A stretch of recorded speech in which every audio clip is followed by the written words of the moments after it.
Hello and welcome to the October Gaming Podcast here on AVForums. I am, of course, Steve Hill, and joining me this month is Leon Mathews. Hello, Leon. Hello. Mark Botwright. Hello, Mark. Hello, Steve. Steve Carter. Hello, Steve. Good evening. And Ben Ingber. Hello, Ben. Hello. Fellas, let's dive straight into it. GTA 5, the big one. I take it everyone's been playing it? I don't think there's anyone who hasn't been playing GTA 5. My friends list has basically been GTA for about the last 2 weeks. Ben, you reviewed it. You got your review up in fairly good time, I thought. Thank you, Steve. I do my best. Does that mean you had to rush through it, or could you still savour the carnage? I did a bit. I did a bit of rushing through, but to be honest, I don't think I played it that much different to how I would have played it anyway. Because I really like sort of doing the story as a thing. So I think I probably reviewed it at about the 35-40 hour mark. Not that Rockstar Social Club now in any way acknowledges anything that I've done, because it seems to have reverted back. Because at one point I wanted, no spoilers, to not have done the ending, so I went back to a previous save file and inadvertently went back to one that was a long way back, and that's now overwritten all of my Rockstar Social Club stats, which I was a bit upset about. First world problems. It's serious stuff. That's where all my selfies go, so I have to have a look at that website quite a lot. You do have a lot of selfies. I was loving doing the selfies, just hanging out at the pad. But does it not feel strange? You're doing all these selfies with someone who looks more like Leon. You're basically taking pictures of him. It is quite strange. You know, I mean, it must be bad enough for listeners just having to listen to him, but I actually have to talk to him, and I just wish I could be close to you, Leon, and this is the best way I could do it. I created a character based on you, and I imagine I'm you in GTA. That's the truth. And you send me to my death constantly. What happened? My wife said it looks like a black version of me. So what happened was, I was getting so annoyed with having to recreate my character because that first night it wasn't working. So I just started to spam it. You know, it would just do a random character, and I'd just enter the game. It would crash. I'd lose it. It was going over and over, and this is the one that accepted. So I'm sticking with him. He's my man. Oh, he's handsome. That's what I'm saying. I like his style. So the reason why I was able to review it, I think, in the time that I did was because I took a bit of time off work, and it was just a review of the single player. Although recently my mind's been kind of dominated by the online part of it, which I've spent most of my time on. I think I probably put more time into the online now than I have done into the single player. Why don't we'll get to the online in a sec. Single player wise, how different are we to? How big a step forward is it from GTA 4? Is this the game that we were all hoping it would be? Is it disappointed on any levels? I mean, I've played it a little bit. I'm nowhere near as far as you guys are into it. But yeah, I mean, let's start it back a bit. How does the single player sit against GTA 4? It's huge, the map. These are the main differences. Most people will know this anyway, because I'm sure most people that are listening have been playing it. The map is a lot bigger. You can switch between 3 characters, which we all knew about from all of the material in the run-up to launch, and it works really, really well, being able to move between Franklin, Michael and Trevor.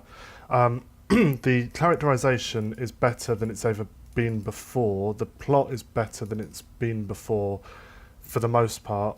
But other than that, I mean, I think it is just a better version of a GTA game. But that's fine, because GTA games are fantastic. It really is huge, isn't it? I mean, I went for a drive and I thought, I'm just going to go as far north as I can go. I seem to be going for about 10-15 minutes. And this is real time, you know, there's not time in the game. This is me just getting bored after 15 minutes thinking, I might just go back because I want to do a mission. There is a fair amount of it that's kind of nothing, though. I mean, I don't want to be critical of it. I love it, and I love the environment. I love how varied it is. But, you know, if you kind of take to the skies in a helicopter and just kind of fly around, there's a fair amount of just kind of green and mountains. Reminds me a little bit of like with Skyrim. They talked about how much more there was, but then you realise that there are these kind of huge mountains that you have to circumnavigate. There's kind of a lot of water, and there's a lot of kind of mountains and bits that don't really have anything on it. Yeah, that's right, and that's. I suppose it is a criticism in a way, but in another way, I mean, even the Los Santos, the city itself is huge, isn't it? And it's, I don't know, probably the better part of 70, 80, 90 hours into the game as a whole, and I still don't properly know my way around that city. There are parts of it where, I'm still kind of sat-navving my way around. When you're driving out of a city, it does slowly get to like industrial, then sort of suburbia, and then it just turns into desert. It's not like a hard switch between any of the two. It really does kind of blend quite well. Like, it's a believable city. I guess that's what GTA is. It's just believable more than anything. Yeah, I think that's really noticeable in that early section, the first time that you drive to the city from outside of the city. And I mentioned it in the review, actually. You drive through, I think it's through the evening time, and then there's that point where the car stops, and I think there might be a little cutscene, but anyway, you get out and you have the opportunity to kind of look over the city at night, all lit up, and it's really stunning. The environments I hope I didn't sound like I was being critical before, because I love it. I love the environment, I love the world, and it's the first time in a long time that I've sat down with a game, kind of 3, 4, 5, 6 days in, and every time I sit down with it and turn it on, and you're kind of in that world, and you think, I know this place and I like this place. Well, it's funny, I kind of asked for us all to record a little bit early tonight because I wanted to go and play it, because I've got that yearning to go back, every evening and just hang out and do more stuff. I've just got to the bit with Trevor, so the game's suddenly taken a bit of a turn for me. A manic it's turn. nuts, isn't he? The guys, I'm trying to think. There's been lots of off-the-wall characters in video games over the years, but there's something about him that's just really compelling and also horrible. He's saving the story for me.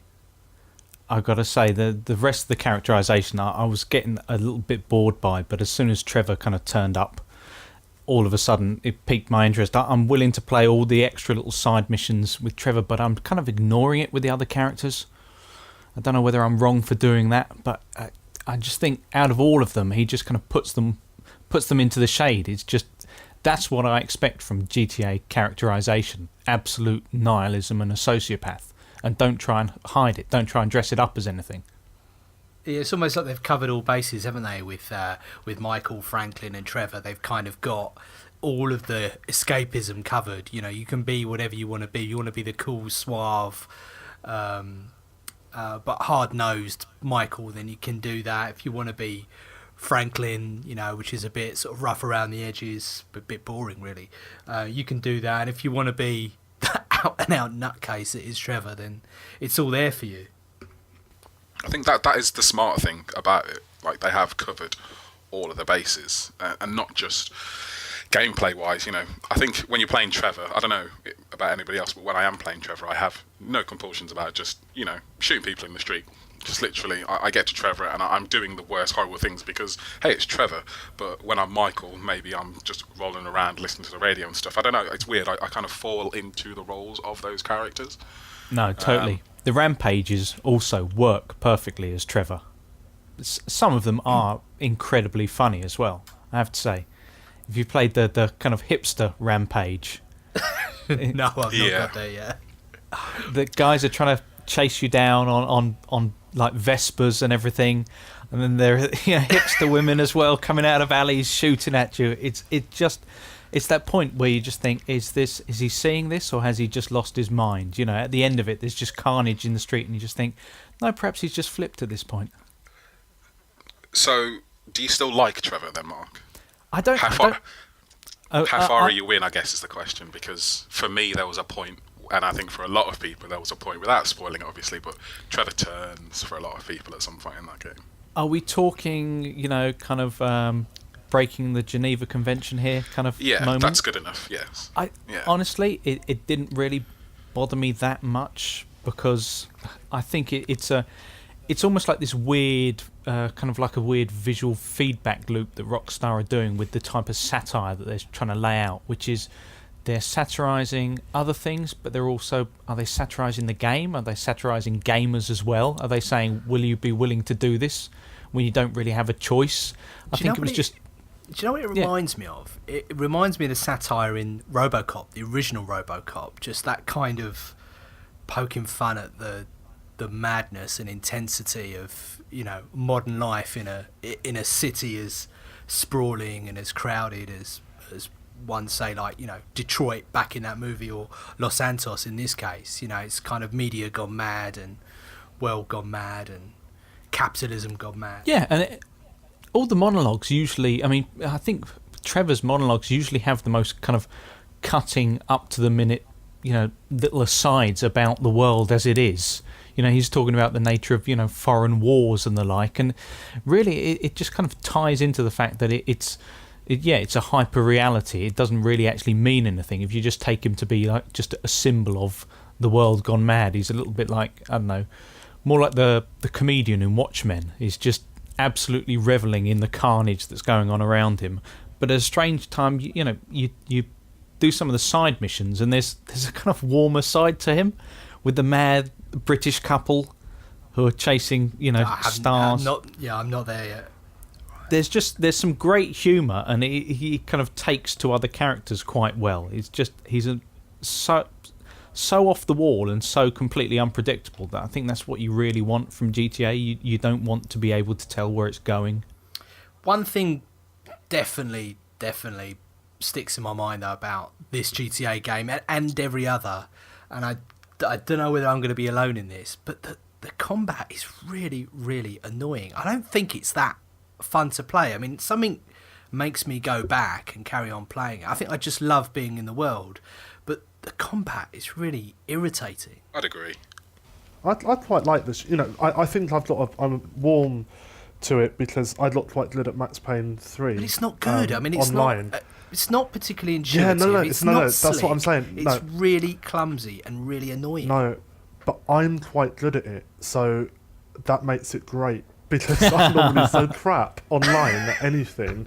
And with this, I play death matches and I'm coming out top. There's me there, fallible babble, picture of my Leon face, and at the bottom it says AVForums, and I'm representing the forums.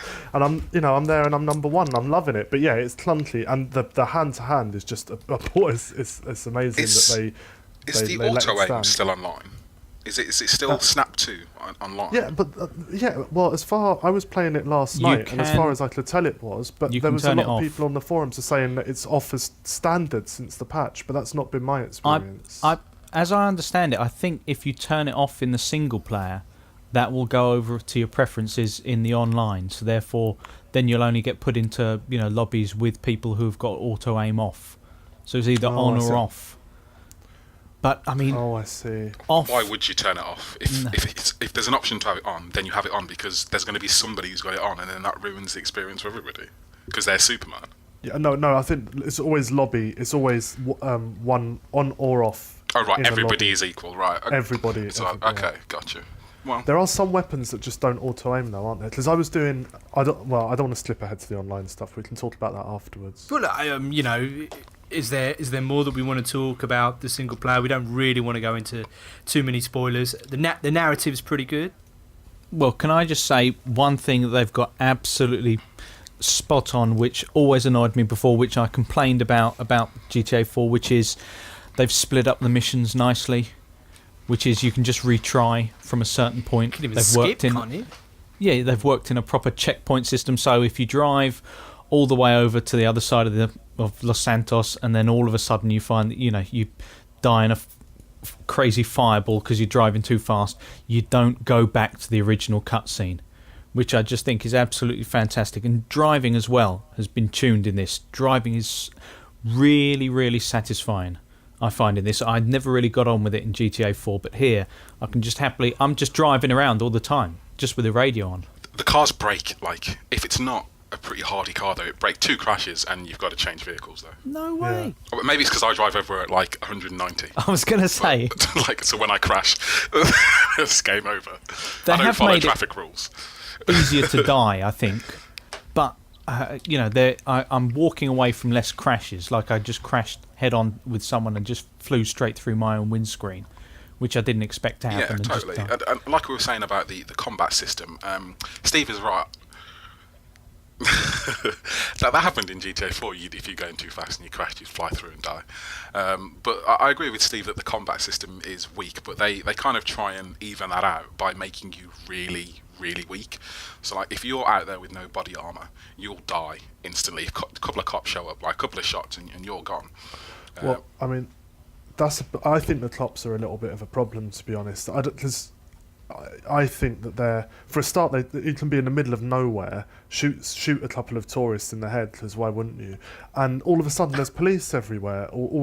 So firstly, they're almost cyclic, and also that it's really, really hard. One of the things I always liked about GTA was, like when you're kind of finished doing whatever you're doing, you're going to go to bed, just spending the last 10 minutes sort of sniping people or whatever. I don't know if that's just me. But, you kind of kill one person and there's loads of police on you, and they can kill you so quickly. And cars don't really protect you anymore. I suppose it's more realistic, it's fine. But, back in the day, you could just get in the car and drive around, and they wouldn't be hitting you. Now, if you've got 3 stars and there's a few cops around, you drive through, you'll probably die. You'll probably die just trying to get past the initial cops that have turned up. Yeah, you've got no chance on a bike now. No, none. Oh, that's suicide. It does take away a little bit of the fun for me, actually. But now I've got online, so I can sort of do that online rather than in the single player. No, I do. I don't know, before we move on, I kind of wanted to not spoil the loving, but I think I was having a discussion with Ben in the super spoiler thread that's in the 360 forum, that I don't know, the further out I get from GTA, not the less impressed I am with it, but the more I kind of come to the opinion of what next, Rockstar. I get it, you're really good at making this super great open world and giving us all these observations and stuff, but this is now the, third iteration, essentially, of the same thing. I'm not saying it's not good, and it is still great, but to an extent, I kind of think Rockstar have broken the games reviews. I mean, many people argue that games reviews are broken anyway, but this is so big and it offers so much that people cannot not give this the top marks. But there are things wrong with it, and I don't know. I just think I would like to see a Rockstar North that does something other than GTA, or tries something particularly new with GTA. Like, what's next? Where are they going from here? Did they do this again? So much money. It's like, why would they ever change? Why would I get it. GTA Online is where next. Microtransactions is where next. Yeah, I suppose, but I think there are some things in GTA which are still a problem. Like driving everywhere. Okay, you can character switch now, so you can kind of choose the activity you want to do, which is cool. You can drive, you can shoot, you can fly the helicopter, you can snipe, whatever.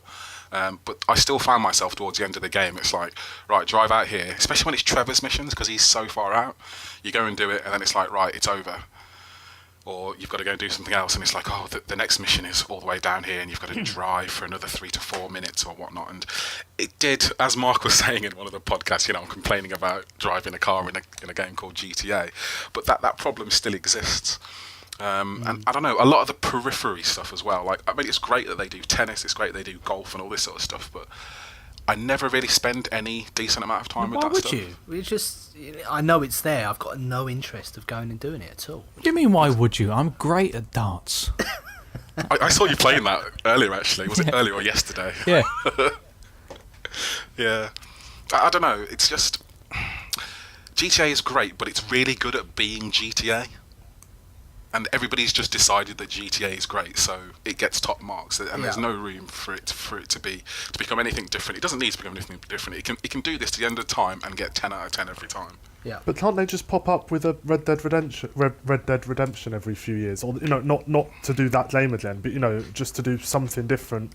We've had Max Payne 3, which I thought was brilliant. RDR was brilliant.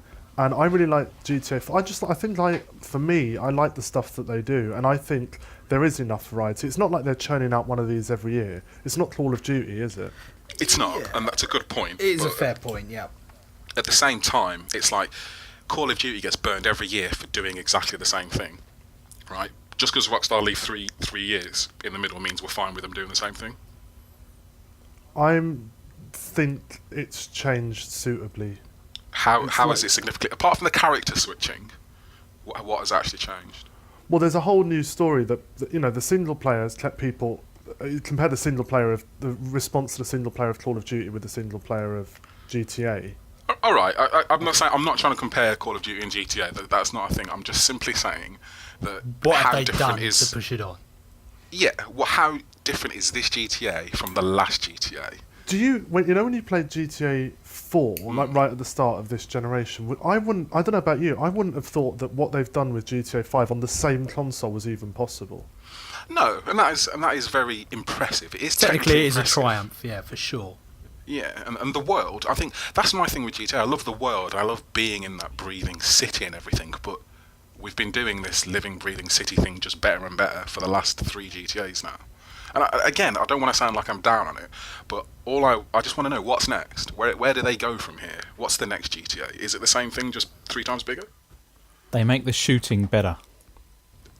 Well, that would be good, because I'd rather they didn't change the shooting. Watch Dogs kind of stolen that idea of being a bit more tech and adventure focused, whereas GTA is a bit more balls to the wall, adrenaline fueled carnage.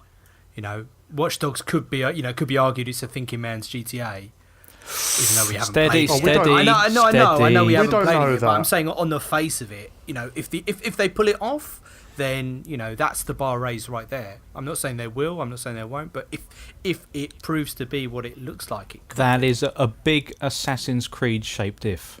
I mean, I know it's Ubisoft, and we'll get to the PC spec shenanigans in a little while, but that for me would be kind of obvious place to take the genre, the open world genre, if you like, futuristic, a little bit more interactive. I think that's the thing I love about GTA, is that when you're put in a mission, it does feel like things are happening around you. It does feel like guys are coming in, or if you can time it, or if you know a car of guys is going to come and you can blow it up before it does feel like you're in a situation. It's just that the combat is so janky and so not fun to play that it puts a big dampener on it. Not enough for me to turn it off, but it makes me think, what if, Yeah, I agree. About Watch Dogs, I don't know whether it was Mark. Did you say it on the podcast last week, or was it just in a random conversation we had? But you were saying the more you see of Watch Dogs, the less you are convinced that it's as good as they say it is. Yep.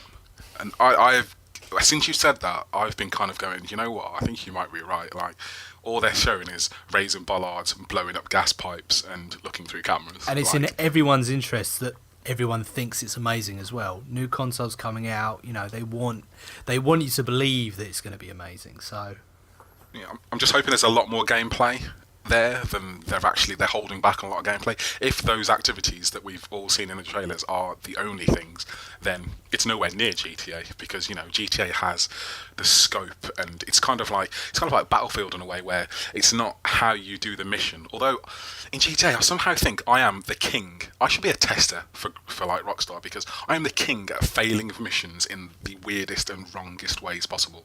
When it's like, drive this car to this location, I drive it, flip it over, and fall out of it in a way that I can't get back in, and it's like, mission failed. I've basically finished missions and then run Franklin over and failed it. Yeah. I do stuff like that all the time, and I guess that's because it is so wildcardy and unpredictable that this sort of stuff is going to happen, and I just don't get that unpredictable vibe. Well, maybe I do from Watch Dogs, but in a more kind of scripted, controllable, hacky way. I don't know, weird. Should we let Steve have the final word on this? I was going to say, you haven't got a word in, mate. I've just been letting you two babble on. You seem to be having a heated debate for the last half an hour. No change there, yeah. It's not really anything new. I see Ben's point. It's a new story, and the shooting's better, but it's the kind of same thing, but just in a different city. The city is amazing. It's absolutely huge. It's like detailed fantastically. I think it's probably the best looking game that will be on this generation before the next one. And it's there's some great nods to the other games as well, doesn't it? It really does well, acknowledging its canon and its its characters. Yeah, well that's it. The scripting and the whole thing is written fantastically well. You don't see any sort of attention to detail in dialogue, script, stories and missions as you will in a Rockstar game. It's absolutely fantastic.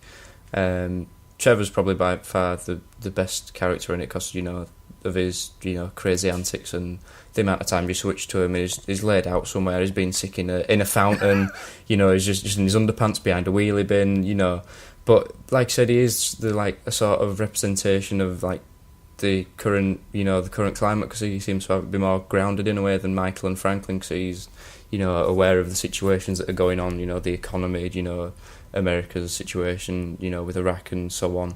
So it's kind of like he's the more sort of outrageous character and what he gets up to, but he's also the most grounded in reality as well. You don't really feel sorry for him. Yeah, I understand your point. You sort of get him because you make him feel like he's living a life that he's not been forced into as such. But, he wants to live a life like the other two do, a normal life, but he's having to live like this because he's got no choice.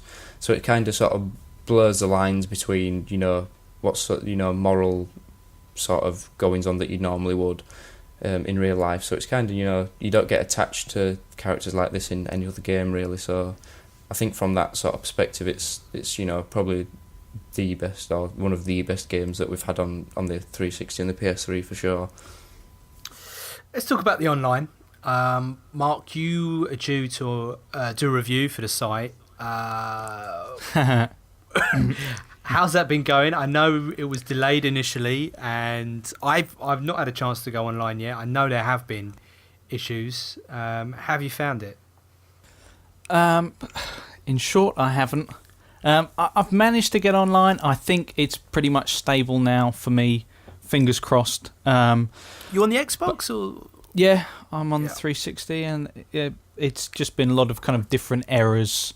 And then I was telling the other guys that my character fell out of the sky for some reason. I'd love to know if anyone else had exactly the same experience, because I literally fell out of a cloud, and then none of the missions would load. I fell 50 feet face first into the dirt. The cloud was unavailable, was it? Yes. Thus far, though, it's been interesting. Tell me how it works, because I don't even know how it works in comparison to the single player. I mean, is it essentially co-op single player, or is it more than that? It's a bit like that. I mean, you can take on jobs, you can do things by yourself, you can rob stores, and you can go out searching for cars and the like. But it's really you're kind of unlocking missions that you can do in co-op. You've got things like your death matches and your races and those kind of things. So you've got various distractions about the place, but it's all really about accumulating money and then kind of buying more kit and unlocking more things. That's really kind of the ultimate drive for it all. Ben's probably the person to talk about this because he's not had quite the same issues that I have. Ben, you've been having slumber parties in the game, as far as I can tell. Yeah, I've been hanging out. I had problems the first night getting on, and it was really annoying actually, because it wasn't just I was letting that bit where you try and get in the car for that first race. I wasn't just getting clicked out of that. It was, I don't know if this was happening to everyone else, but it was erasing my character as well. So the first few times I went back in, I was kind of messing about creating the character, and then only for it to hang indefinitely or get booted out at the car thing. But in the end, once I got past that first race, I've had barely any problems with it at all. And I know that just from reading around on the forum, there are some people with the same experience as me, and some people that still now are saying they've barely been able to play it. So I've just got no idea why people's experiences vary so much.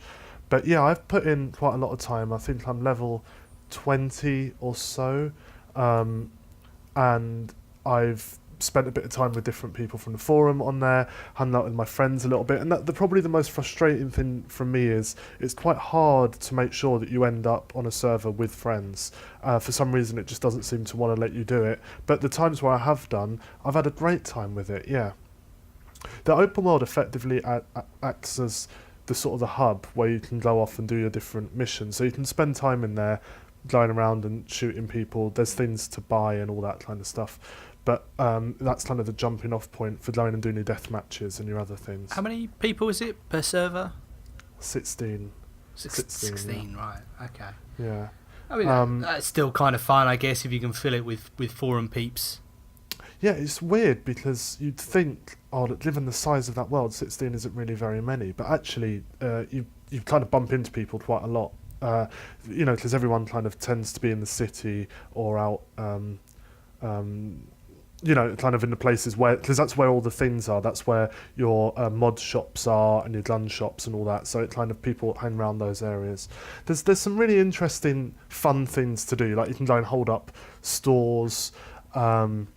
And some of the missions, as it goes on, it does get better, I'd say, as you can unlock more missions. And I'm really enjoying at the moment these survival missions, which is effectively a kind of wave-based thing where you have to kill everyone who comes at you. And although, like you say, the shooting's it's not perfect by any stretch, but it's quite good fun when there's like 2 or 3 of you or 4 of you just taking on wave after wave of enemies in that way that you do in so many other games. I've had a really good time with it. Yeah, for me, they had a really small window of capturing me, and the problem was the Battlefield 4 beta came out. That, and I'm not overly that interested in GTA Online. For me, GTA is more of a single player thing. I was willing to give it a chance and give it a go, but I also have very, very low tolerance for things not working online. I'm not a person to sit there for an hour and stand in that lobby and waiting for that car to spawn. After 5 minutes, I'm out. I'm doing something else. I tried it like 3 times and then I went and traded the game in. Because I was just like, listen, really? You got rid already? It's gone. You've traded it in? I've traded it in. They were giving... I finished the campaign, yeah, I did that in about a week. Yeah, I finished the campaign. CEX are giving £39 advertising. Yeah, they're giving quite a lot of money for the trade-in, so... I bet there's quite a few people who've done exactly the same thing. Rockstar needed to hit the ground running with this. It was a great idea to kind of split up the single player and then kind of release the multiplayer a fortnight later. But the kind of result of that is that everyone was going to hit those servers day one. As soon as that thing went live, everyone was going to be hitting them, and that's what kind of caused it to crap out. Yeah, whoever's idea it was to funnel everybody through the bottleneck of that one race. A really bad design decision, because that's what crashed everything and everybody was just waiting for that to spawn. But yeah, I mean, I've got a new console coming in, the Xbox One. I've got F1 to review. I've got Battlefield 4 beta to play. I'm just like, I do not need Grand Theft Auto Online to play. In fact, I could do with not getting really invested in a massive online world right now. So I tell you what, I'll just trade it in for basically the amount that I paid for it and move on with my life. Yeah, the lonely life of a reviewer, listeners. Well, it's not even that. It's just I just have other things to play. Like honestly, obviously for me, Battlefield 4 is a more attractive prospect to play online than Grand Theft Auto is. But I can understand it. It looks cool to me. I think the concepts that they're going for. I think people are asking for trouble, asking Rockstar to deliver a robust online experience from day one, and to be the best people at providing them an online experience. I'm seeing people on the forums moan about things like getting charged for dying every time in a death match. Yeah, it's hugely annoying. Like that. That's one of the things that makes me so angry about the game. Can I just have a little moan about the online? Is that all right? Just there's one particular thing. Yeah, you can review it. So. I've got the amazing FIFA 14 on the Vita at the moment. Incidentally, that review's coming out soon, but it's really important that no one buys that game. No one. Just don't buy it. It's just a reskin of the previous years. It hasn't even got the player stats updated. All it is kits and rosters, and that's it. And they're charging full price for it. So I'll do the review, but in the meantime, if anyone's listening and has a Vita, do not go anywhere near FIFA 14. It's basically a scam. What was I talking about? You're going to have a moan. Have another weekend. Go on. There's a little thing that's possible to do, which is where there are certain cars that you can just spot around the city that are high value cars, and what you do is you grab them, you lose the police because you inevitably get a wanted level, you let them resprayed, and you drive them down to the little kind of dock bit at the very far bottom right of the map, and you drop them off, and you get maybe $9,000 or something, which is actually big money for the online bit, because it's quite hard to get together a decent amount of money. What happens is that people naturally, so you'll show up on the map as having one of these high value cars, so people will come after you, which is totally fair enough, and people that are sort of a bit more savvy will just go and hang out in that bottom right corner of the map, wait for you to turn up, and kill you. What should happen, to my mind, is that if someone does that, which they're entitled to do, you turn up and you kill them, you should then have a clean run to go and clash the car in. But there's a thing on the online where you always spawn right by where you die.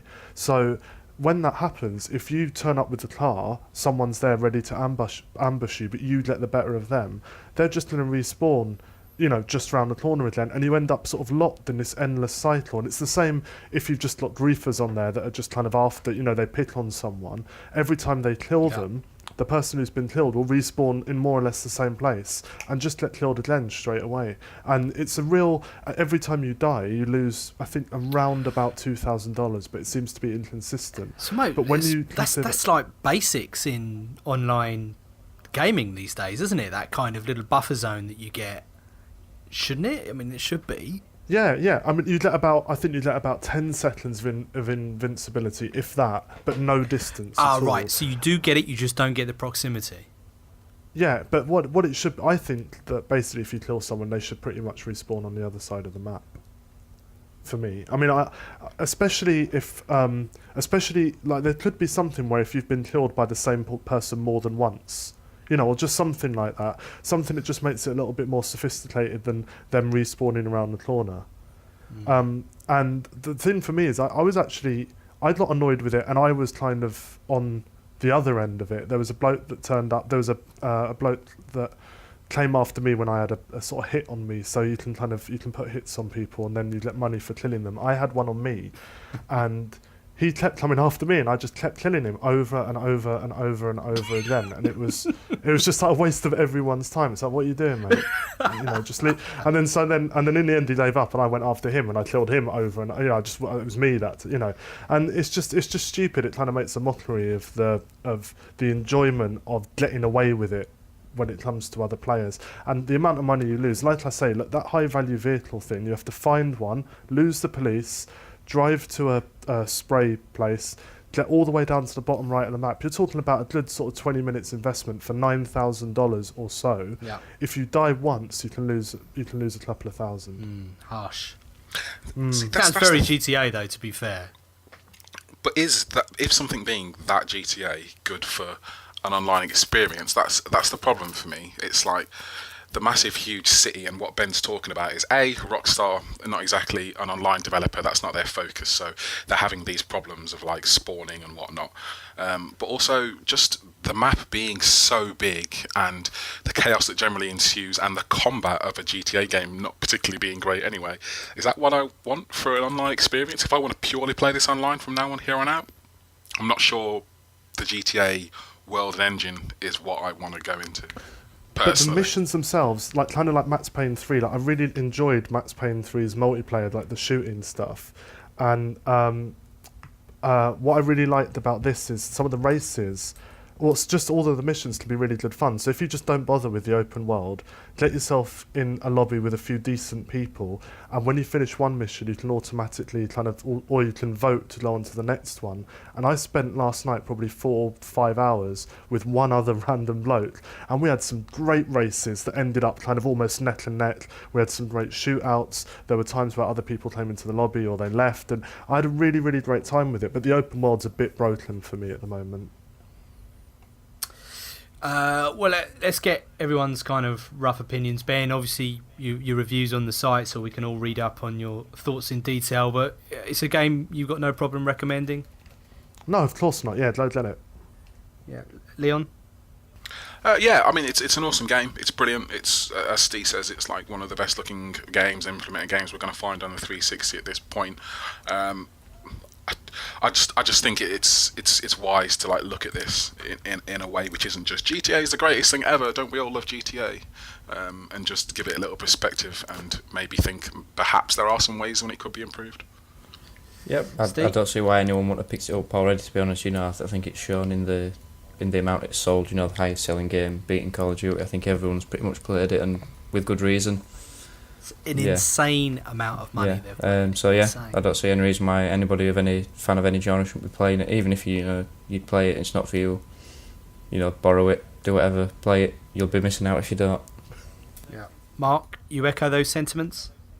Yeah, I think Steve's hit the nail on the head. It's for people, no matter what genre you tend to like, it's got a little bit of everything there. If you try to boil it down to any one constituent part, you'll say, well, the shooting's not great, or some people I think still don't get on with the driving, or might find the missions a bit samey in places. But you can pick it apart, but it works as a package, and that's the whole point. It's a proper kind of, it's like an event movie of a game. It's just got so much kind of crammed into that one package that it just makes it worthwhile. Yeah, definitely. I mean, I love it. I love the world. I think it's a poor representation of a driving game at times. I definitely think it's a poor representation of a third-person shooter at times. But just something about that world, I just love going back to it. So, fellas, Battlefield 4, the beta is out there. I take it everyone's downloaded and had a few games. Yay! I love Mathews. Oh, just me then. Yeah, Leon, I've been busy. I'll throw it to you. It sounds like you're the only one who's kind of got stuck in so far. I haven't had a chance yet, even though I've been getting emails from EA saying I can download it on Origin. Yeah, it was early access for premium members and people who bought the Medal of Honor limited edition. Commiserations if you did, because it was terrible. But this is your sweetener, I guess. Yeah. But it's open to everybody now. It was only 4 days. But yes, there is one map, Siege of Shanghai, and it is showcasing Battlefield 4 on the 360. Let's just get the white elephant out of the room. It looks terrible.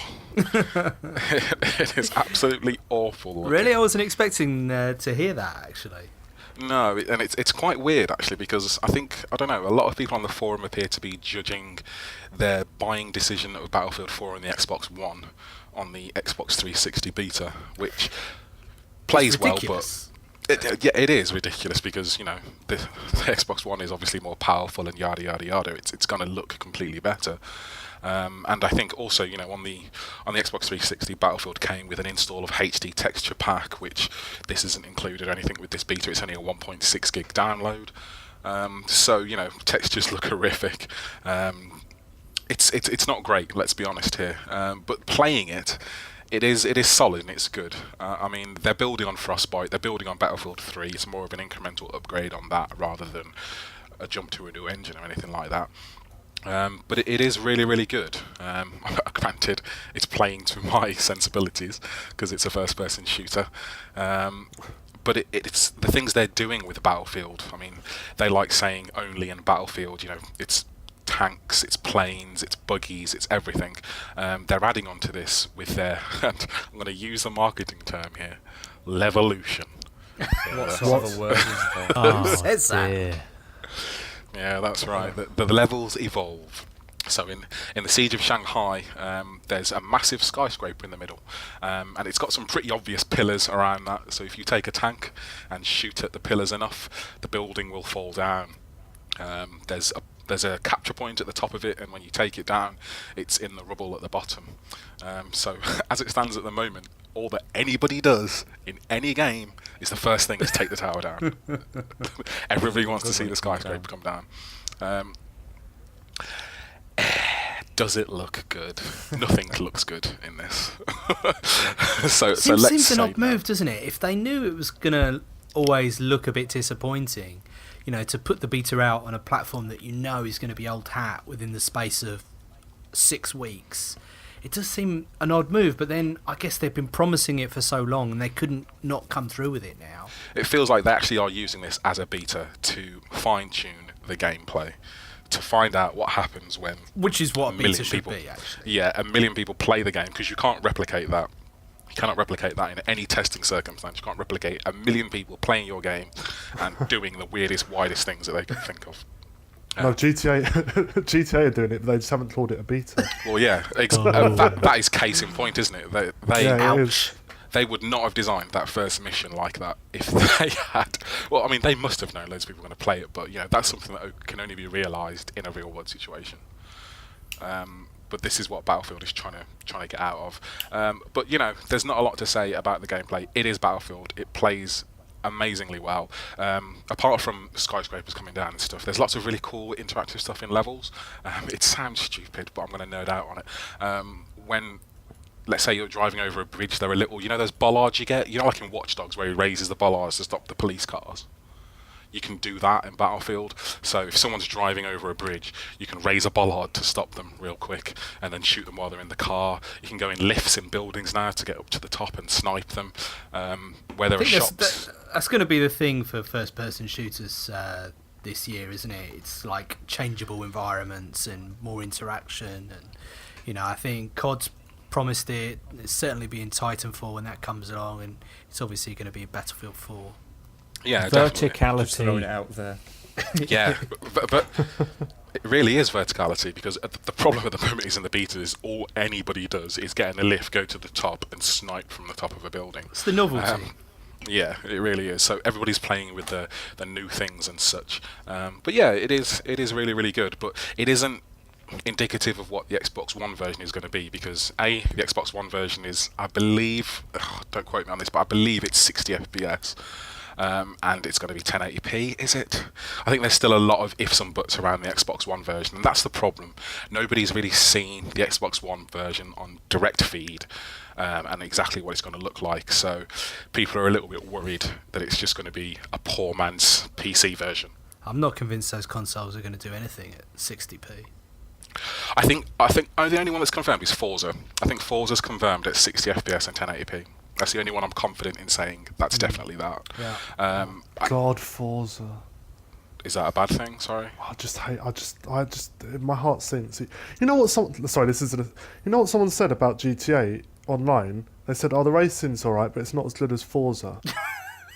Well, it's not gonna be though, is Brilliant. it? I can't stand those Forza games. Driving games in general are just pretty boring. Boring. You're doing Formula 1, aren't you, Leon? Yeah, and I love it. Screw you all. Do you really? Are you a racing fan, or you just like the games? Yeah, I like F1, and by the way, Forza Horizon is awesome while we're at it. So, yeah, I'm a driving game person. Forza, I don't like the mainline Forza games. I think they're a bit dry. They're a bit clinical, in the same reason why I don't like Gran Turismo, apart from the fact that it's a PlayStation franchise, and hey what, I'm an Xbox fanboy apparently, so there we go. But yeah, Forza is a bit dry for me, but Forza Horizon, it wrapped it in this festival atmosphere and stuff, which was awesome. And I think they play really, really well. I am going to get Forza 5, but yes, I am reviewing F1, and I do follow F1 the sport, and I like F1, so yes, I like driving games. Sport. Just as well, really. Sport? Are you saying it's not a sport? No, I wouldn't say that. He's not rattling the cage, he's not rising to it. Racing isn't really. It's not a sport. That's sport. a true sport. Oh my god. They are athletes. Oh my god. They are 100% athletes. They're not athletes. Oh my god. They do have to keep in good form. The G-forces that you experience in a Formula 1 car to drive that, you would melt if I put you in a Formula 1 car. You would melt. I obviously can't. I wouldn't melt. I wouldn't get the chance to. I'd be embedded in a wall. Yeah. Those guys are in really good physical condition, and the mental and physical stresses that they have to endure to drive those vehicles for the length of time and at the speed they do. The focus. It's quite frankly amazing. So easy to wind up. But yeah, what were we talking about? We're talking about Battlefield. Yeah, sorry, you were talking about 1080p when I. That was it. Yeah. I was googling it while we were out. Yeah, the jury's still out on what resolution the Xbox One version is going to run on. But the point is, people shouldn't be judging the Xbox One version on the Xbox 360 beta, because they're going to be different games, definitely. I think they just don't want to lock anything at 1080 60 just because of the point that you might take hits in other areas. I think they've said about Shadowfall it's 60 FPS most of the time. It's a balancing act, yeah. I'd rather have locked at 30 than variable up to 60. That's the sort of general view of FPS players, isn't it? Yeah. Yeah. Definitely. But I'll correct myself now. It's 720p locked at 60 Battlefield. Apparently, says the internet. Yeah, there you go. But I think the 60 FPS is more important than the resolution, probably. That's probably slightly controversial. Like, some people love having the high resolution because things just look better in a high resolution, but I'd prefer the more fluid gameplay. It's why I loved Call of Duty for such a long time. Because you play a single-player game for an immersive experience, and therefore you want the visuals to be deep and rich and all of that jazz. An online multiplayer first-person shooter, needs to be responsive, and needs to be accurate. Anything less than that, and I think there's no fun in it. If you feel like the odds are stacked against you, why would you be someone's whipping boy? Yeah, totally. And I think at the end of the day, this is what I'm taking from the Battlefield 4 beta, is that the gameplay is as amazing as it always has been. We won't get into the argument of Call of Duty and Battlefield. They are very different games. Battlefield seems to be advancing it with their map design and their level design and the interactivity and stuff like that, which is amazing. But yeah, I think that it's going to be a very good game on the new consoles. Whether it will look as good as a PC version, it obviously isn't going to. But I think it will look good enough. Can I ask a couple of questions? One, how many players are we talking about on the consoles? And two, is there lift music? There are 64 players on the consoles, which is the other big thing. I think those are the two headline lines for the people who are getting the Xbox One version: 60 FPS and 64 players. 64 players is a big thing. Back when I used to play Battlefield 2 on the PC, that was where it was at. That's what everybody wants, is as many people as possibly can get in a Battlefield match, and us console peasants have been relegated to, I think it's 24 for quite a while. The thing is, even a really beefy PC could struggle with 64 players at 60 FPS. But it makes a difference. I think a lot of promises are being made that can't really be kept, or at least when you break down the figures, something's not adding up. And look, I hope that consoles are the massive improvement that everyone craves them to be, but there's no way they're going to be as top performing as some of the stats suggest. It's just simply not going to happen. I might be being a bit ignorant, but isn't sort of the number of players more about what's going on the server side and our ability to kind of stream it and the internet and stuff, rather than the power of the yes and no, machine? but your GPU has still got to be able to, what happens if you've got all of those 64 players in your field of view? That's still going to have an impact on your hardware. But I played, is it PlanetSide 2? That's that MMO, massively multiplayer FPS a bit. And sometimes there's just, I don't know how many people, but it looks like thousands. It's like war, proper war. Yeah. And, my PC runs it right, but the graphics are very sort of simplistic in comparison to some of the top first-person shooters. It's not aiming for any kind of polish that, Battlefield 4 will be. And remember, what your PC's got there is probably going to be comparable to any next-gen console, if not better then, so... I was going to say, there's your segue. Yeah, it does bring us nicely on to these minimum or recommended specs that seem to have come out. Are these definitely official, Mark? Look at the links. I think it's certainly one's on the COD site, isn't it? Yeah. So Watch Dogs PC specs have been announced. There are 3 levels of recommended specs: a minimum, and the key thing about the minimum specs is that no 64-bit operating systems are supported at all. Sorry, no 32-bit operating systems are supported at all. So if you're running XP, you're simply not going to be able to run this game. If you're running Windows 7 on a 32-bit operating system, again, you just won't be able to run it, which is interesting. And I think that's mostly because of the RAM that the game's going to need. But the recommended seems a bit of a mismatch on the specs front. But for Ultra, you're talking... this is like a £1,500 PC that they're recommending. It's crazy. Manny from the site, reviewer who isn't on the podcast, I was talking with him last night on Twitter, and he had a look at the Steam hardware survey, right? And he was looking, I think, at the recommended specifications and how many people's computers meet the requirements. So 67% meet the 64-bit operating system requirement, around 32% meet the RAM, 30% meet the graphics, and about 13% meet the clock speeds. And that's the thing, because it's a really powerful CPU they're talking about.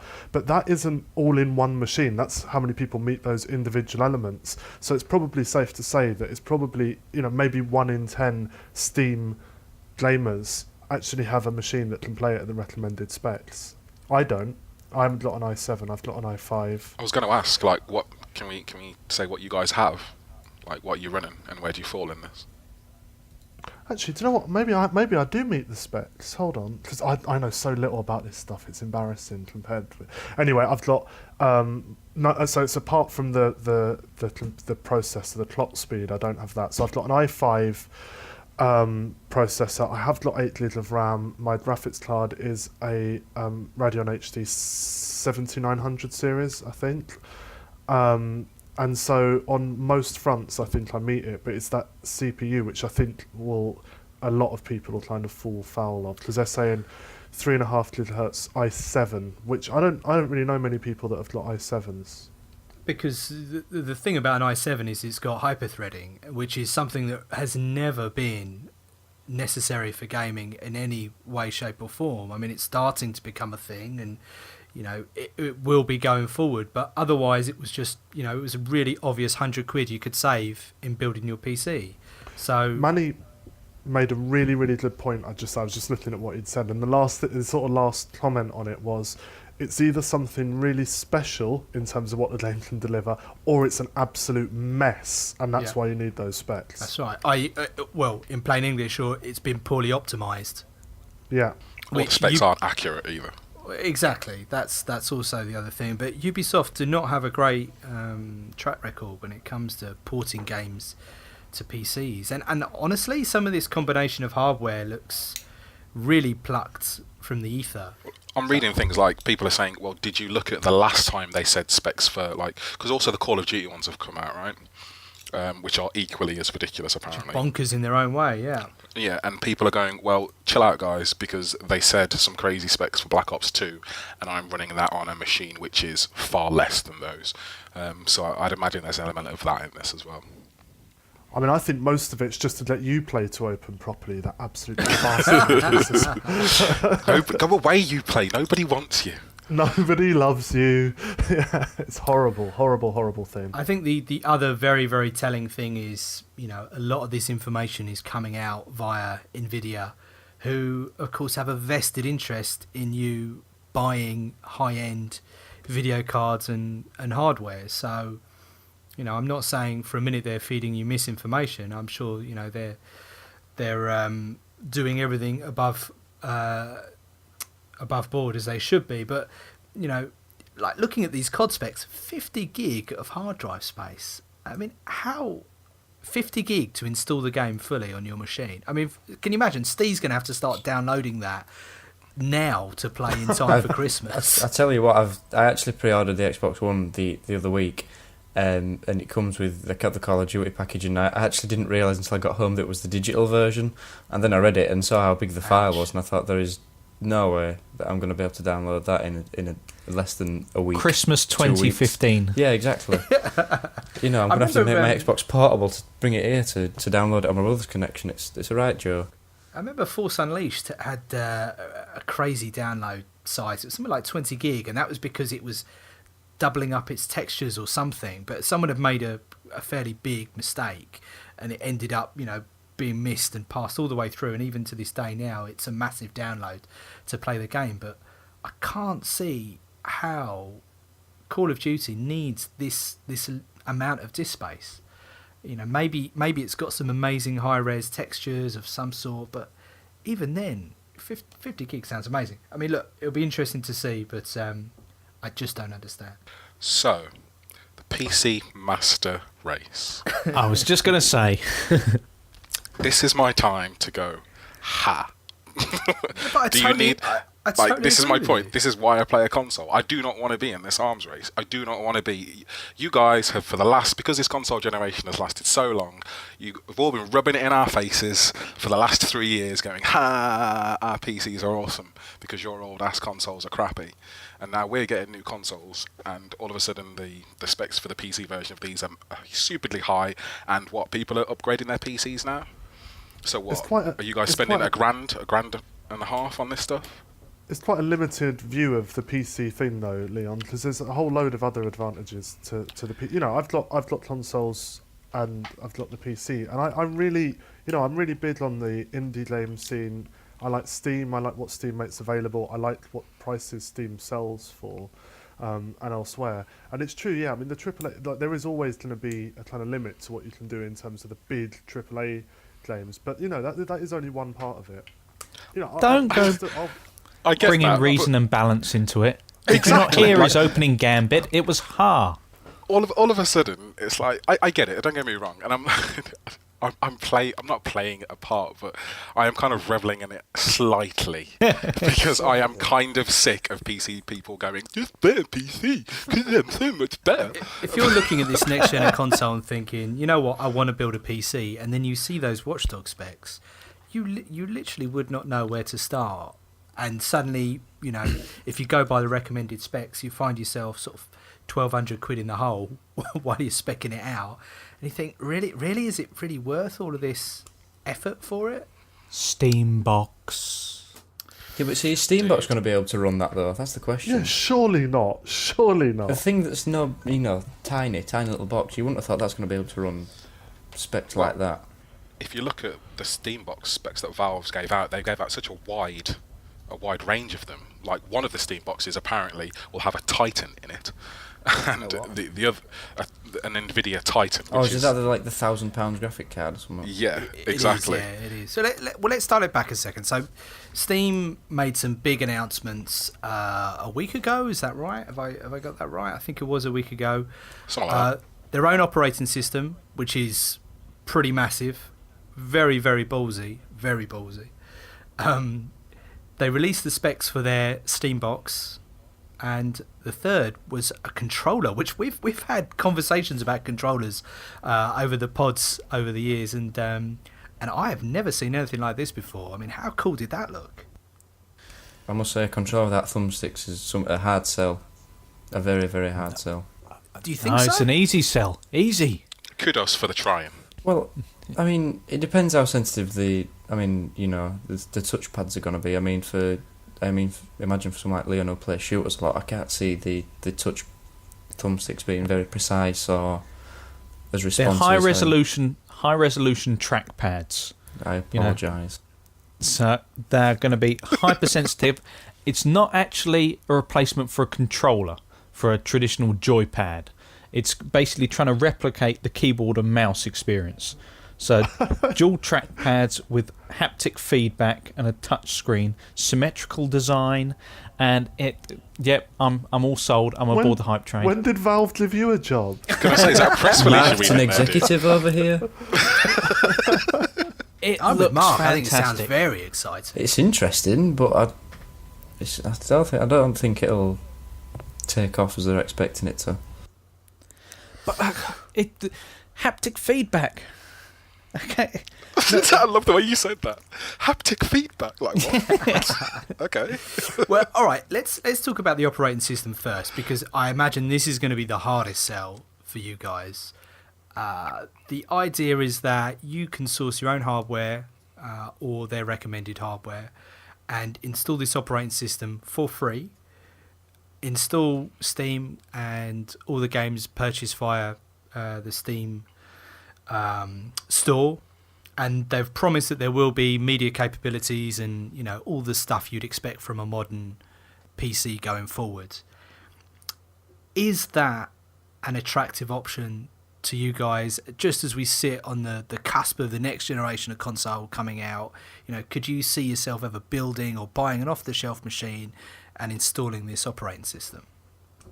If it were just a gaming rig, then yeah, because for me, if I'm just having a gaming PC, I won't be able to having all the Windows features. I just want literally something to play games on. So from that perspective, as long as the user interface was nice, it was easy to use, and etc., then I think it's a good move forward. I think Steam are pushing themselves out there a bit more, 'cause they are getting recognised as the answer to consoles, if you like, and it's becoming more and more popular. So for me, if I was about to build a new PC or buying the Steam box, I'd probably try it. I'd probably actually want it, as opposed to having Windows or Apple, iOS or Ubuntu.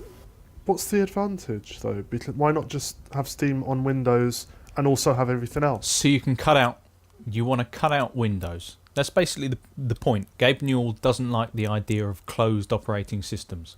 That's why he's built this around Linux. because the idea, I mean, you continually hear these stories about Microsoft wanting parity, and so therefore I think it's just got to the point where it's perhaps constricting Steam. I mean, he's been working in the background to get these games, certain games, working on Linux. He's got, I forget what the number is, but he's got a certain portion of the Steam library that will work with Linux, and that's the idea, so that he can get everything working through his own OS, and so basically at some point shed off this kind of leech that is Microsoft. Don't some games like incompatible like Windows 8 as well? So does it cut out that? Not incompatible, I don't think. But there's issues but sometimes. Mark, what you've just described is an advantage for Valve, but what I'm saying is, what's the advantage for us? I just think the idea of an evolving OS that is designed with the idea of games in mind, 100% designed around the idea of getting maximum compatibility and not worrying about parity for different operating systems and the like, is just, I just think it's a brilliant idea. And I think the only question for me is whether they've released it, whether it might be just too late.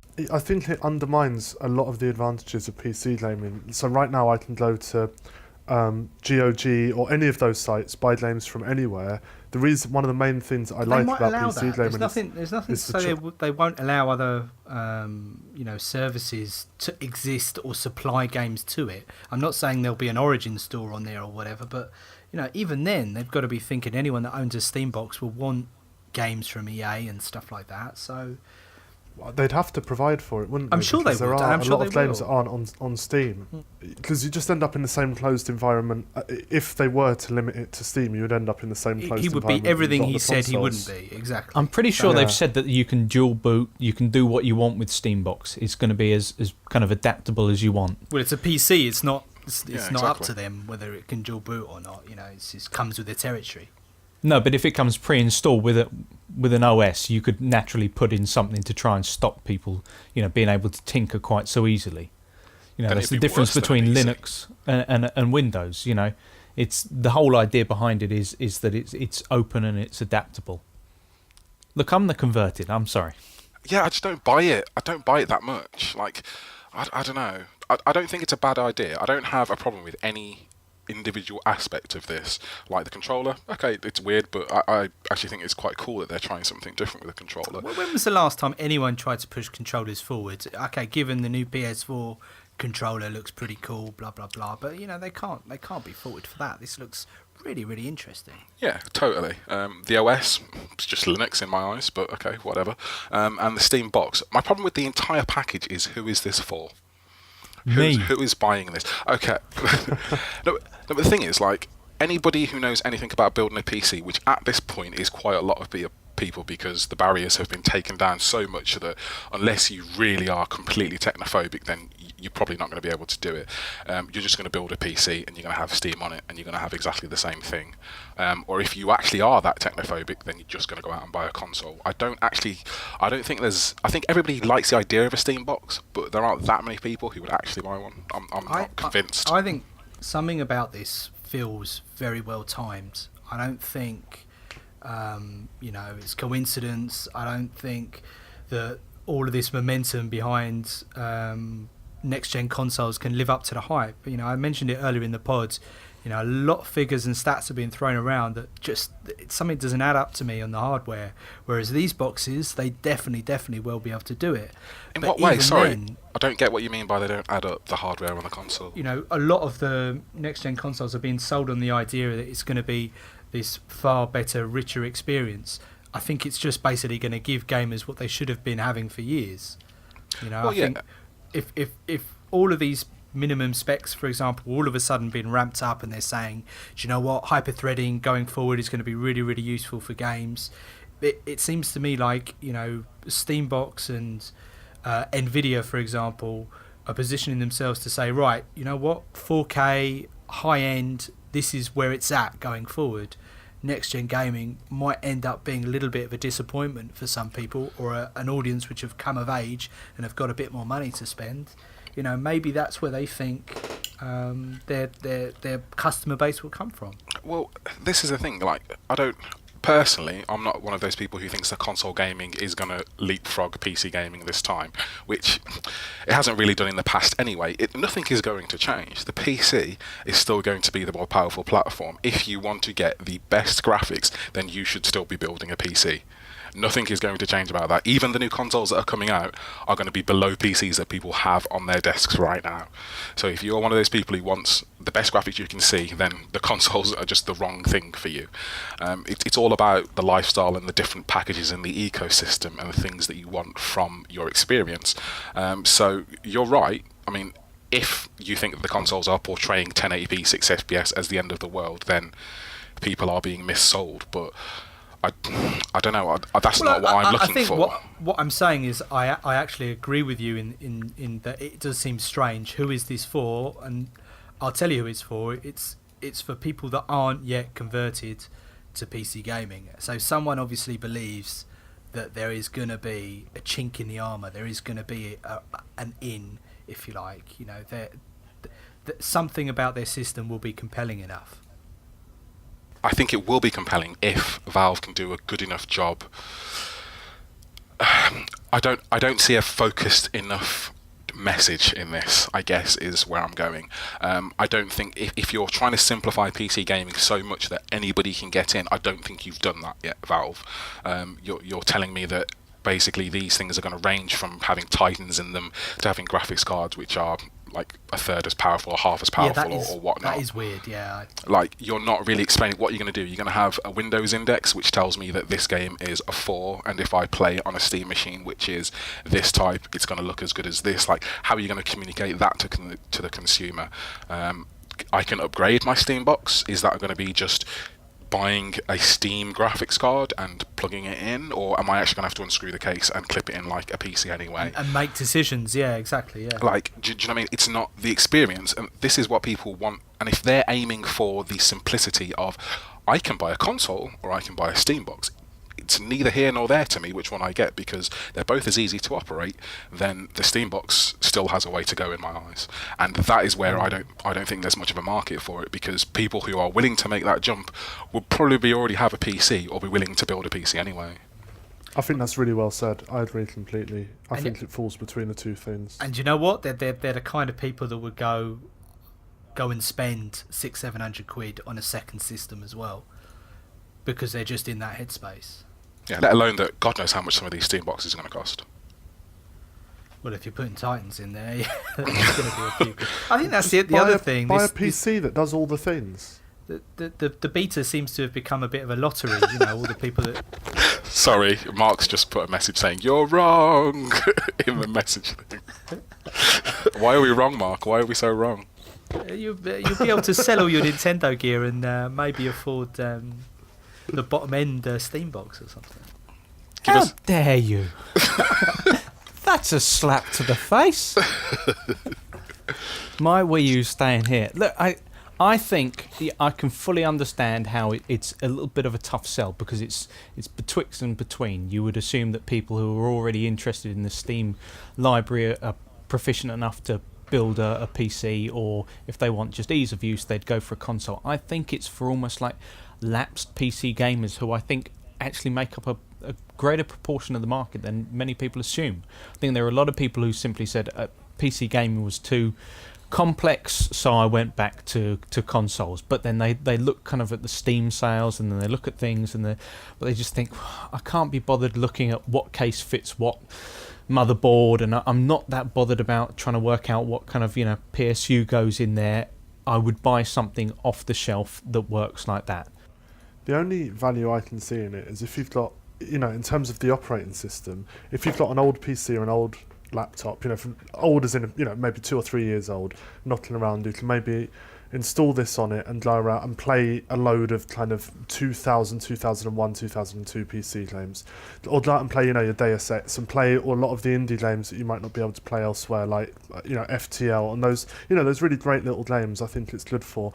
But if you're going to be playing the top of the range games, you have to have a top of the range machine. Just have a PC and put Steam on it, and it'll do all the things a PC does. Why limit what the hardware can do unnecessarily? The cost of it will no doubt play a part of it, though, won't it? Because I imagine these But you're going These to won't be too dissimilar from price of the consoles. Some of them I wouldn't have thought, will they really? What if they've got that kind of hardware and it'll be a lot more expensive? I imagine they'll find some way of making it cheaper, working with, I don't know who Titan's manufactured by, but I'm sure they'll find a way of bringing the cost down for them. So if they market it, not much more than, say, the Xbox One, then... Well, I'm sure you'll be able to buy a Steam box that's the price of an Xbox One, but it just won't have a Titan in it. It'll just be... Yeah, of course. Yeah, that's a no-brainer. But then if it's kind of the equivalent to an Xbox One, then kind of what's the point? Which is why I think it's in a limbo. I mean, did we establish whether this story was genuine or not? A Half-Life 3 trademark was spotted being processed, going through. I don't even know how these things work, but it seemed to be leaked out last week.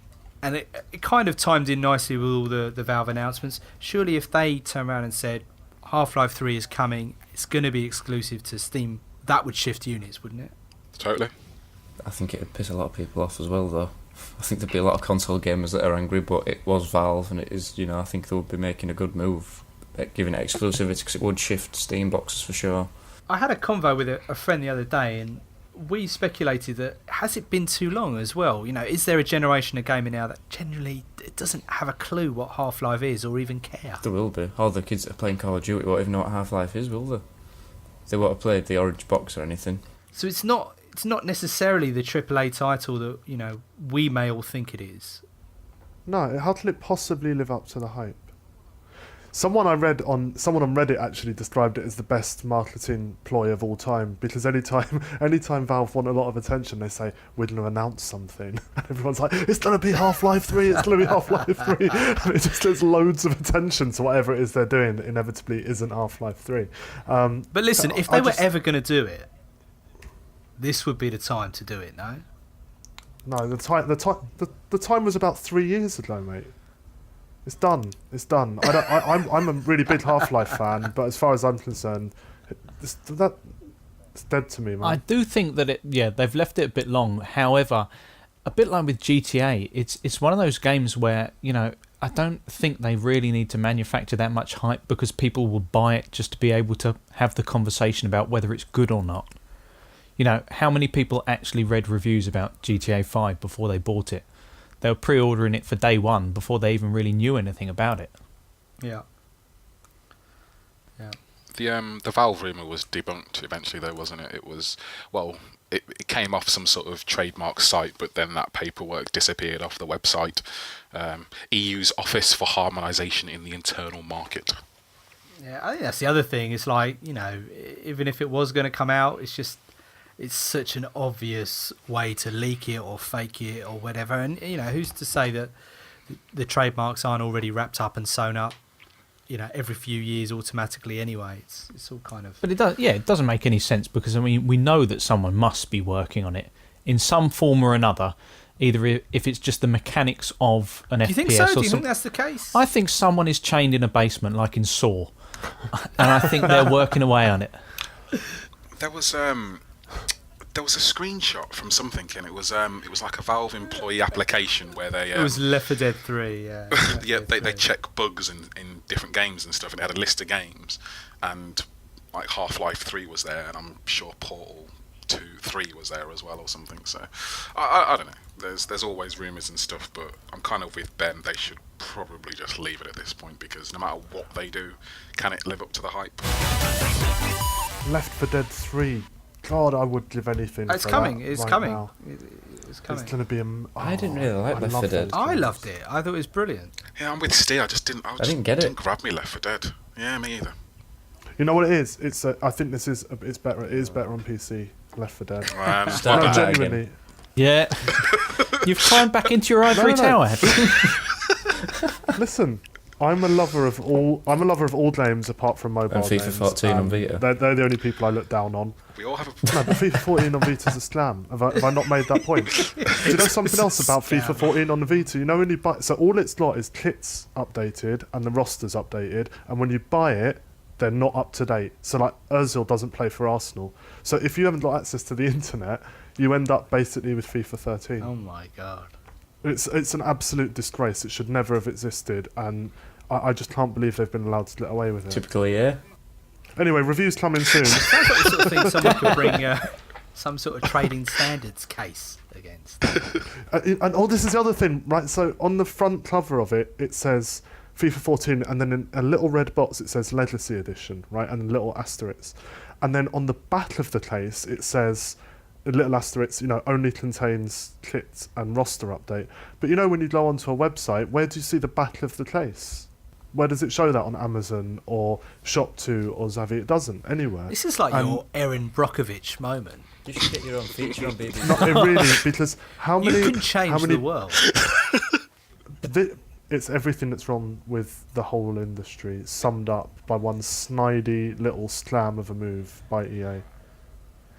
It could be called like the Ingber case, and basically you could be the guy that changes things so that backs of boxes need to be displayed on absolutely everything, everywhere, anytime, they wouldn't ever. Listen, they wouldn't need to be if people weren't trying to slam their customers. Yeah, it does sound absolutely scandalous. No, when I say nothing's changed, I mean nothing else has changed at all. And interestingly, the last version that nothing's changed from only had very slight changes from the version before that. So you're effectively playing a 2-year-old game. Even their stats haven't changed. I actually compared, because I've got FIFA 13 on the Vita as well. I'm putting it in the review, a screenshot of the Arsenal squad went on FIFA 13 and the Arsenal squad on FIFA 14, and their stats are all the same. They've done nothing apart from move players from team to team and update the kits. And like I say, the players moving from team to team, if you don't download the update, then even that isn't there. Have you been hearing this from other people as well, or is this something? I don't care what other people say. It's true. Well, hold on, I'll have a look. No, it is. I'm just wondering if anyone's gone into further detail, investigate, done more comparisons, because that really is outrageous. It is outrageous, and Tezman made this point enough. They're charging full price. From somebody who doesn't play FIFA, it just sounds to me like, standing back in my I don't play FIFA tower, I'm just like, so you're telling me that FIFA is the same every year? Look, it's the same way. It's the same way people look at Call of Duty and go, why are you buying this again? It's the same game. But so normally, the full console version is updated. I would argue not updated enough to justify the amount of money they charge for it. I don't know they could just charge a very small subscription and patch it, as far as I'm concerned. Yeah. But this specific Legacy Edition that's out on the Vita, I think the 3DS, the PS2, and a couple of other consoles, this Legacy Edition is literally unchanged. Nintendo even released a statement about it. But this is the way that EA Sports... So this is a quote from EA Sports. There will be a new Vita version, so this was back in August, and it will be the same great gameplay, they said. It's the same great gameplay and new kits. So you should be grateful. Basically. Nice. Full price. Well, they told you. You can't say they didn't tell you. They laid it on. Do you think that's a get out of jail card that they can do that? We say, well, we told everyone. Yeah, we said. What I don't understand is why it hasn't been made a bigger deal of. Why it isn't just everywhere. I mean, what's interesting is there's a lot of sites that just haven't reviewed it. That that haven't kind of really said anything about it at all.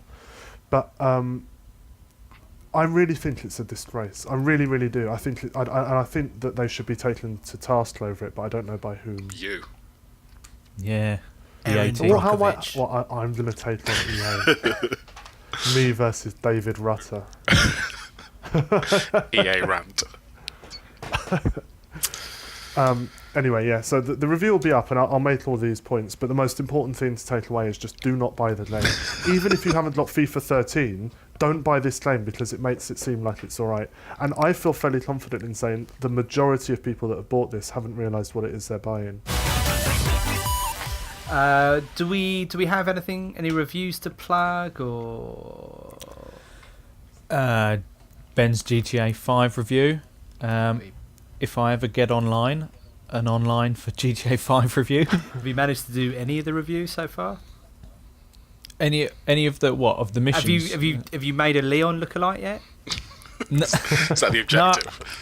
I haven't gone quite the full Ben single white female route, but I tell you what, we should have. I haven't got the 360 version. Otherwise, we could all get together and do like a group photo. We can make each GTA. other. Yeah. Oh, we should do that. But I mean, once we can get to the point where we can actually all get together and the service let us. I'm not buying a 360 just for that. It's not going to happen. Come on, you've bought consoles for less. It's true.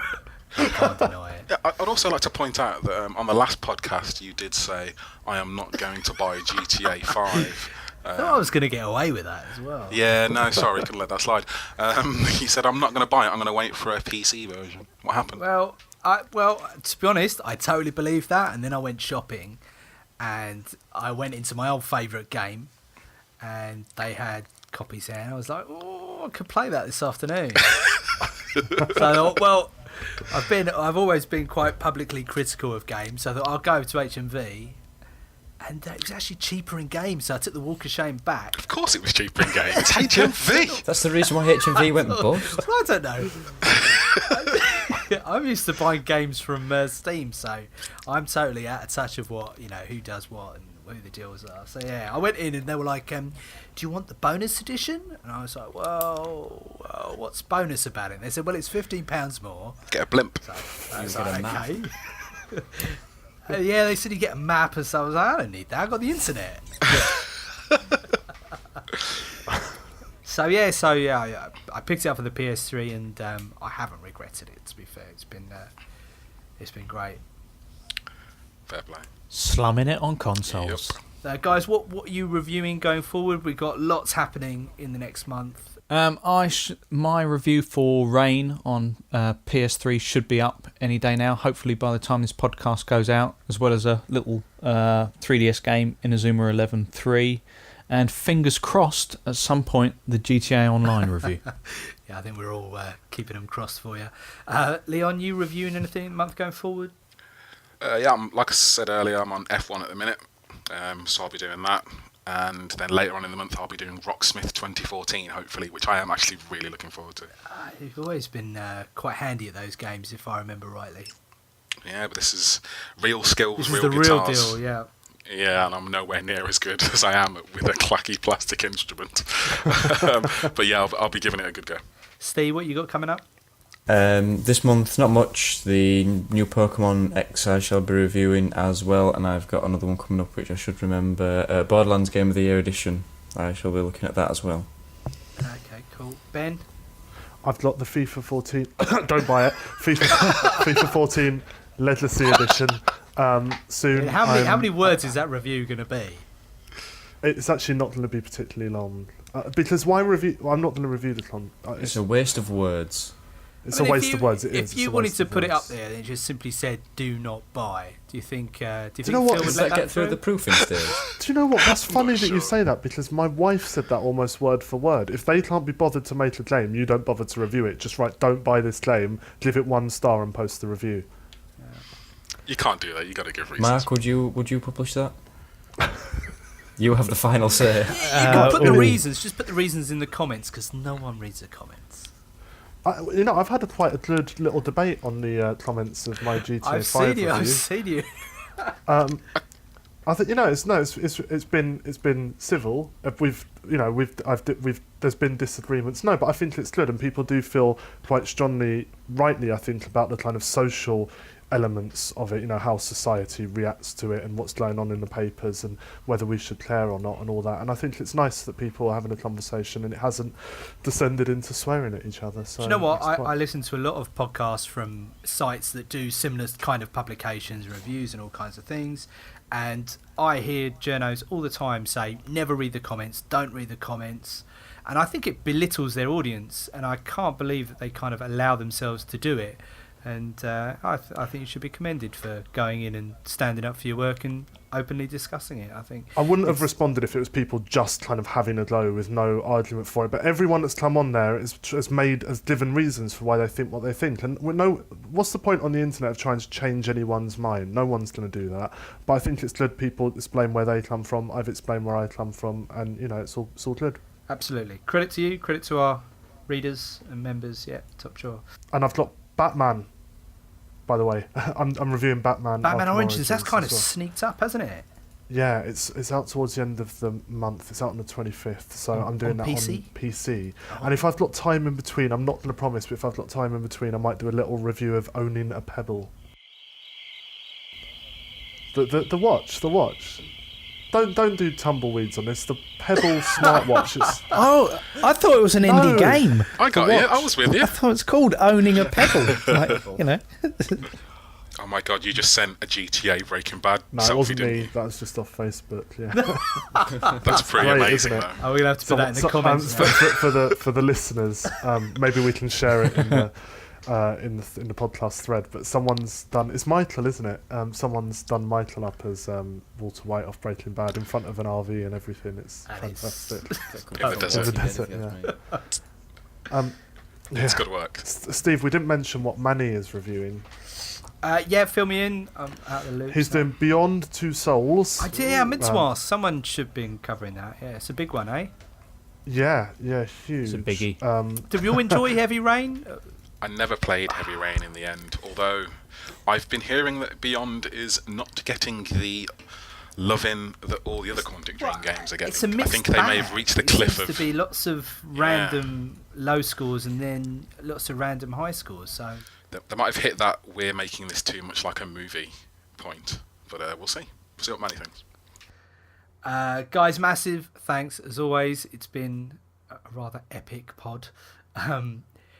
Massive thanks to Mark. Cheers, Steve. Huge thanks to Steve. Thank you. Fist bump to Leon. One more podcast till the Xbox One, people. Is that what it is? One more podcast.